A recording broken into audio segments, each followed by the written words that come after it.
ഇദ്ദേഹത്തിനെതിരെ വ്യാപകമായിട്ടുള്ള പ്രചരണങ്ങൾ നടക്കുന്നുണ്ട്.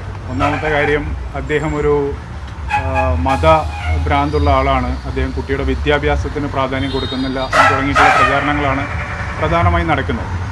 അപ്പോൾ ഇന്ന് രാവിലെ റിപ്പോർട്ടർ ചാനലിൽ ഡോക്ടർ അരുൺ കുമാർ അദ്ദേഹത്തിൻ്റെ മോർണിംഗ് ഷോയിൽ ഇദ്ദേഹം കഴിഞ്ഞ അധ്യയന വർഷങ്ങളിൽ പലപ്പോഴായി 4 തവണയോളം ഹിജാബിൻ്റെ വിഷയത്തിൽ തന്നെ കുട്ടിയെ സ്കൂൾ മാറ്റിയിട്ടുണ്ട് എന്ന തരത്തിലുള്ള ഒരു പ്രസ്താവന നടത്തുകയുണ്ടായി. മാത്രമല്ല, വിദ്യാഭ്യാസത്തിന് പ്രാധാന്യം കൊടുക്കുന്നില്ല എന്നൊക്കെ.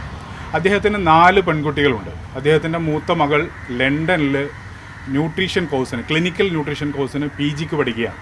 അദ്ദേഹത്തിൻ്റെ രണ്ടാമത്തെ മകൾ റഷ്യയിൽ MBBS കോഴ്സിന് പഠിക്കുകയാണ്. ഇന്ന് രാവിലെ 3 മണിക്ക് ബോട്ടിൽ ജോലിക്ക് പോയിട്ടാണ് അദ്ദേഹം ഇപ്പോൾ നിങ്ങളെ സമീപിക്കുന്നത്. അദ്ദേഹത്തിന് നിരവധി ലോണുകളുണ്ട്. ആ ലോണുകൾ മുഴുവനും, ആ സാമ്പത്തിക ബാധ്യത മുഴുവനും അദ്ദേഹത്തിൻ്റെ പെൺകുട്ടികളെ പഠിക്കാൻ വേണ്ടി ഉണ്ടാക്കിയിട്ടുള്ളതാണ്. അതുകൊണ്ട് തന്നെ ഇത്തരത്തിലുള്ള വ്യാജ പ്രചാരണങ്ങൾ, പ്രത്യേകിച്ചും ഡോക്ടർ അരുൺകുമാറിൻ്റെ ഭാഗത്തുനിന്നുണ്ടായിട്ടുള്ള, അത് ബോധപൂർവമാണെന്ന് ഞങ്ങൾ വിചാരിക്കുന്നില്ല, ആ വസ്തുതാവിരുദ്ധമായിട്ടുള്ള പ്രചരണം തിരുത്തിയിട്ടില്ലെങ്കിൽ അക്കാര്യത്തിൽ ഞങ്ങൾ നിയമ നടപടികൾ സ്വീകരിക്കാൻ തീരുമാനിച്ചിട്ടുണ്ട്. ഇദ്ദേഹത്തിനെതിരെ വ്യാജമായി നടക്കുന്ന പ്രചരണങ്ങൾക്കെതിരെ മാത്രമാണ് ഇപ്പോൾ നിയമ നടപടികൾ സ്വീകരിക്കാൻ തീരുമാനിക്കുന്നത്. അദ്ദേഹത്തിൻ്റെ നിലപാട് എന്ന് പറയുന്നത്, ഈ സംഘർഷം, ഈ ഒരു പ്രശ്നം അവിടെ വിശേഷിച്ചും കേരളത്തിൽ ലത്തീൻ ക്രിസ്ത്യൻ സമൂഹവും മുസ്ലിം സമൂഹവും തമ്മിലുള്ള ഒരു സംഘർഷമാക്കി വളർത്താനുള്ള വളരെ ബോധപൂർവമായ ചില ശ്രമങ്ങൾ നടക്കുന്നു എന്ന് മനസ്സിലാക്കുന്നു.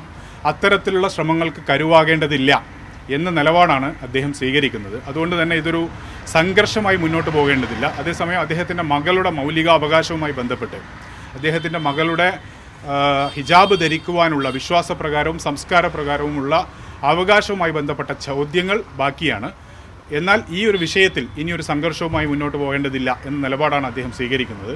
ഇവിടെ സൂചിപ്പിക്കപ്പെട്ടതുപോലെ സ്കൂൾ പ്രിൻസിപ്പലിൻ്റെ പ്രതികരണം ഇന്ന് പുറത്തു വന്നിട്ടുണ്ട്. അതിൽ അവർ പറയുന്നതിൽ പ്രശ്നമായി ഞങ്ങൾ കാണുന്നത് ഒരേ ഒരു കാര്യമാണ്. അതായത് ഹിജാബ് നിഷേധിക്കുന്നത് ഇന്ത്യൻ മതേതരത്വത്തിൻ്റെയും സംസ്കാരത്തിൻ്റെയും ഭാഗമായിട്ടാണ് എന്നാണ് അവർ പറയുന്നത്.